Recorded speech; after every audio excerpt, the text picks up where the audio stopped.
If you're a die-hard Browns fan and love breaking down the game like we do, hit that subscribe button and turn on the bell so you never miss a blitz. The Cleveland Browns find themselves standing at yet another crossroads, a place that's become all too familiar for fans and for head coach Kevin Stefanski.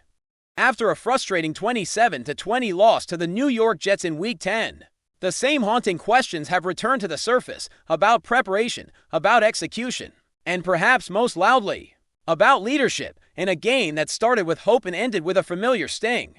Cleveland's undoing wasn't just the offense sputtering or the defense missing tackles. It was the special teams, the often overlooked phase of football, that imploded spectacularly and set the tone for a night the Browns would rather forget in just the first quarter.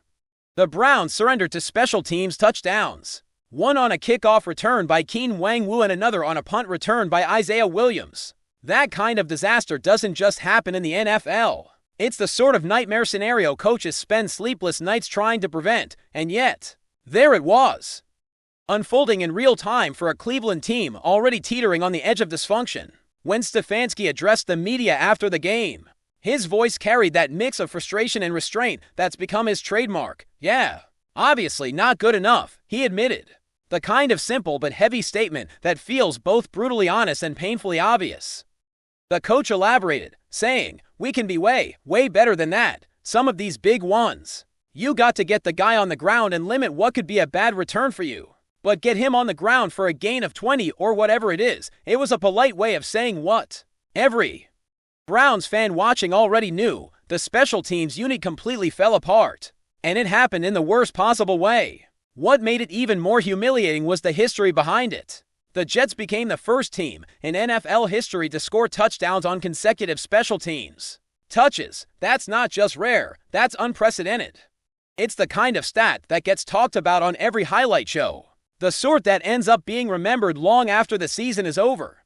And it has now become part of the Browns' 2025 legacy. Whether they like it or not, it's a mark on special teams coordinator Bubba Ventrone's resume. But it also reflects on Stefanski, who is now facing questions about whether his staff is truly getting the most out of the talent on this roster. Still, Stefanski isn't pointing fingers, at least not publicly. "I have a ton of faith in Bubba," he said, standing by his coach amid the criticism. "We have to be better, that's the case." Those words were meant to project calm and control, but behind them is a sense of urgency that everyone in the Browns locker room can feel. The team plans to spend the week hammering home special teams fundamentals ahead of their upcoming showdown with the Baltimore Ravens, a divisional rival that can smell blood in the water. And if there's one thing the Ravens thrive on, it's exploiting teams that are mentally fragile and technically sloppy.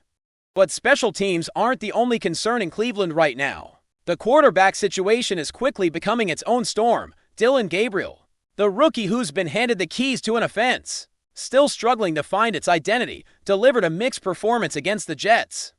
His stat line: 17 completions on 32 attempts for 167 yards and 2 touchdowns, looks serviceable on paper, but the numbers don't tell the full story. Gabriel faltered when it mattered most, missed throws on third down, hesitation under pressure, and a costly red zone misread that could have swung the game. Those are the kind of details that separate winning from losing in the NFL. And for a team that's already running short on patience, those mistakes are magnified in the days following the loss.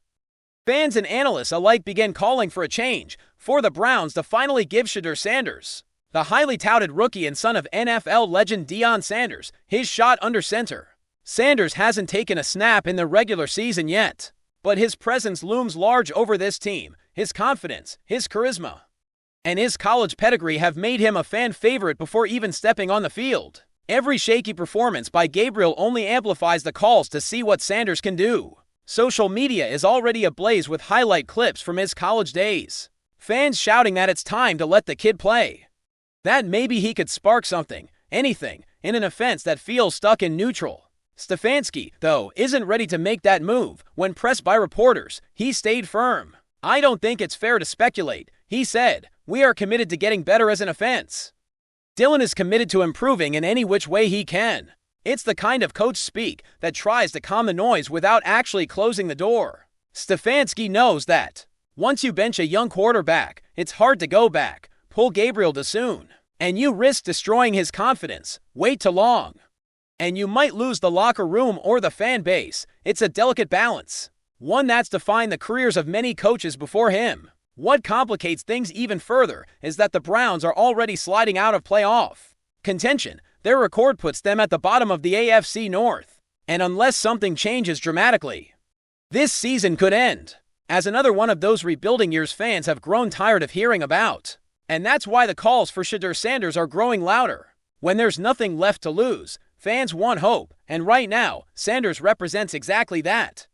He's the mystery box, the unknown that could either save the season or remind everyone that the problems in Cleveland go much deeper than just the quarterback position. Inside the building, though, Stefanski and his staff are adamant that Sanders isn't quite ready. They've praised his poise, his work ethic, and his natural leadership, but they're also cautious. The NFL is a different beast than college, and throwing him into the fire against the likes of Baltimore or Pittsburgh could do more harm than good. Still, that patience wears thin with every loss. The more the offense stalls, the more every camera shot of Sanders standing on the sideline feels like a challenge. A silent question directed at Stefanski: what are you waiting for? The Browns head coach now finds himself fighting battles on multiple fronts. There's the tangible, on-field issue of fixing special teams, shoring up protection, and getting his young quarterback comfortable in the system. But there's also the intangible, the perception war being waged among fans and local media, who are beginning to question whether Stefanski's message is still resonating. Leadership in the NFL is as much about managing emotions as it is about calling plays. And right now, the emotional temperature around this team is dangerously high. It's not lost on anyone that Cleveland's problems seem to come in waves. Just when the defense looks dominant, the offense collapses. When the offense finally shows flashes, the special teams implode. It's as if the Browns can't put together a complete performance. And that inconsistency reflects directly on coaching. Stefanski, who once earned praise for steadying a franchise long plagued by chaos, now faces the perception that he's losing his grip.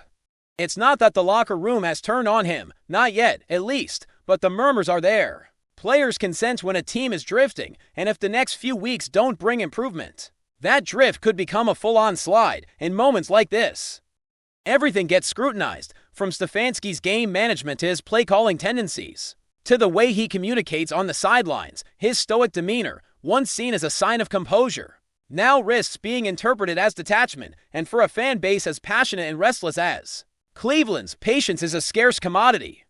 They've been through enough heartbreak to recognize the early signs of another wasted season, and they're demanding answers. Meanwhile, Shedeur Sanders continues to prepare quietly, waiting for his opportunity. Behind closed doors, reports suggest he's been sharp in practice, absorbing the playbook, building chemistry with receivers, and studying film with an intensity that has impressed the coaching staff. He's young, confident, and fearless, all qualities that could either ignite a team or backfire spectacularly if thrown into the wrong situation. The Browns are trying to walk that fine line to develop him the right way, but in a results-driven league, development is a luxury few teams can afford. As Cleveland gears up to face the Baltimore Ravens in Week 11, the pressure is as high as it's been all season. The Ravens are red hot, sitting atop the division, and known for exposing weaknesses with ruthless precision. For the Browns, this isn't just another game, it's a test of pride, of leadership, and perhaps of Stefanski's future. Lose badly and the noise will become deafening.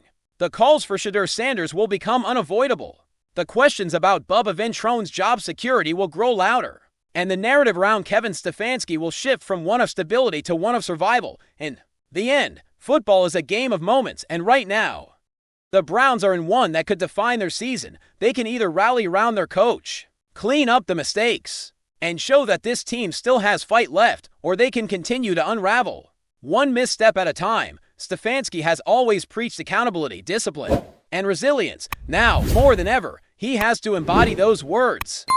Because in Cleveland, where patience wears thin and hope burns fast, time is running out. Enjoying the content so far? Smash that like button and drop your take in the comments. We want to hear what you think about the Browns this season. In a move that has sent shockwaves across the NFL, Aaron Donald, widely regarded as one of the most dominant defensive players of his generation, has reportedly agreed to a massive deal. With the Cleveland Browns, the news, which first emerged as whispers among insiders and quickly spread like wildfire on social media, has left fans, analysts, and rival teams scrambling to understand the implications of this unexpected twist.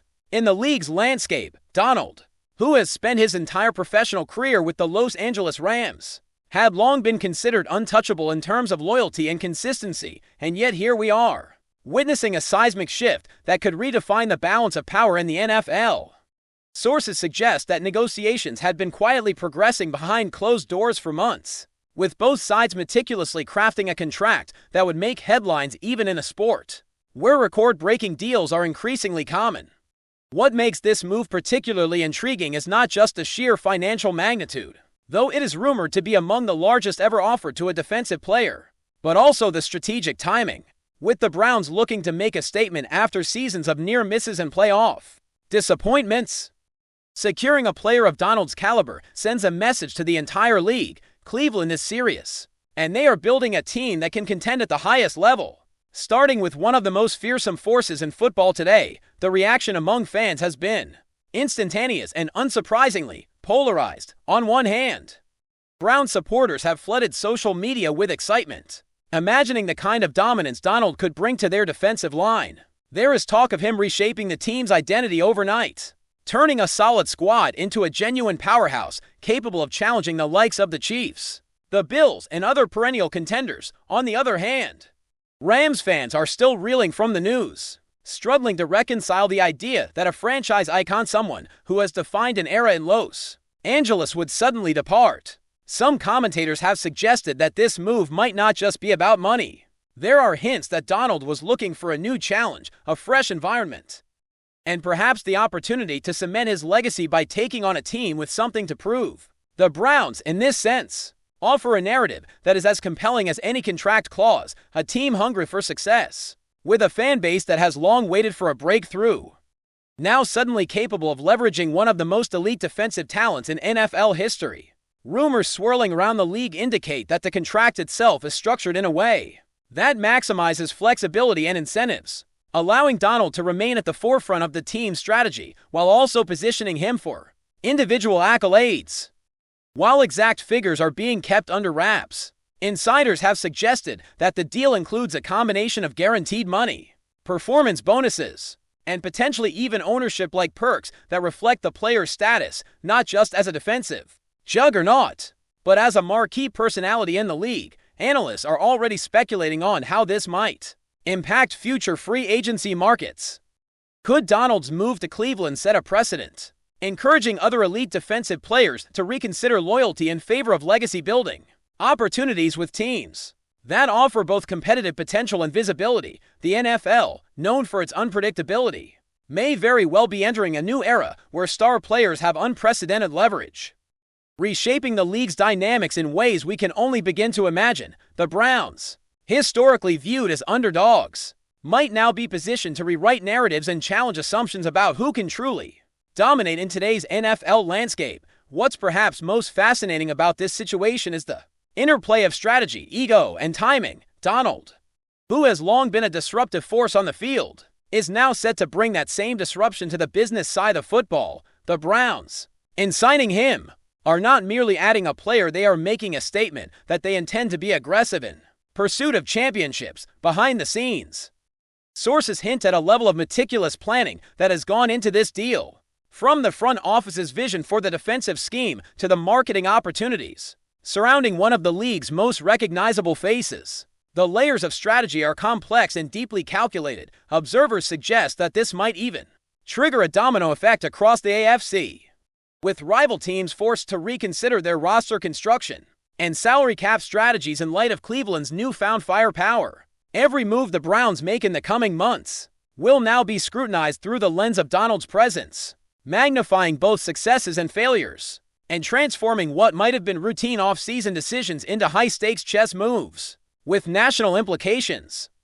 There is also an emotional dimension that cannot be ignored. Donald's journey to this point has been characterized by extraordinary skill, relentless work ethic, and a competitive fire that few can match. Fans and pundits alike have admired his consistency, but this sudden departure raises questions about the personal calculus involved.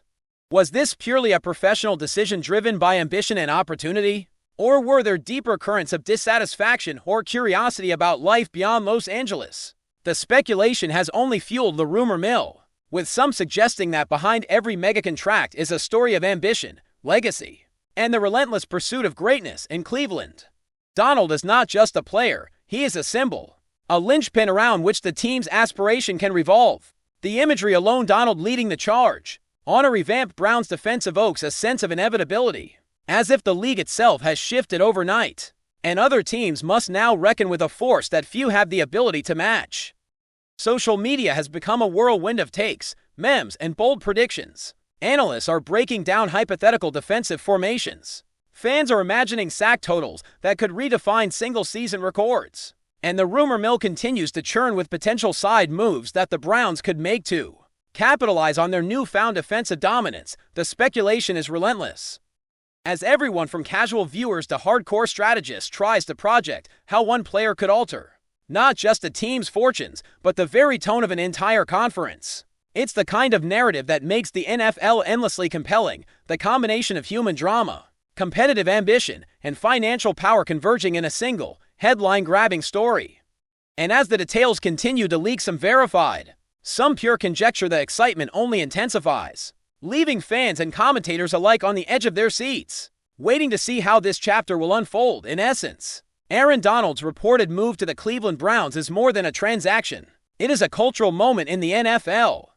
It challenges assumptions about loyalty, disrupts established hierarchies, and offers a tantalizing glimpse of what might be possible when a team pairs ambition with elite talent. For Cleveland, the opportunity is enormous, a chance to rewrite history, energize a fan base, and stake a legitimate claim to contention in a league defined by margins and momentum. For Donald, it represents a new frontier, a stage upon which he can further cement his legacy, not just as a defensive powerhouse, but as a player willing to embrace change, challenge expectations, and take risks in pursuit of greatness. The ripple effects of this deal are already being felt across the NFL, and if the whispers, leaks, and speculation are any indication, the coming months could be some of the most fascinating in recent memory. One thing is clear, the NFL landscape just shifted, and Aaron Donald at Cleveland is a story that will dominate headlines, debates, and highlight reels for years to come. Whether this move leads to championships,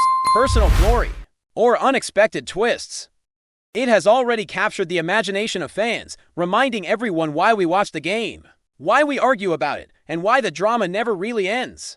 Thanks for riding with us on another Browns Blitz. If you liked the video, share it with a fellow fan, hit subscribe, and ring that bell so you're always part of the Dawg Pound conversation.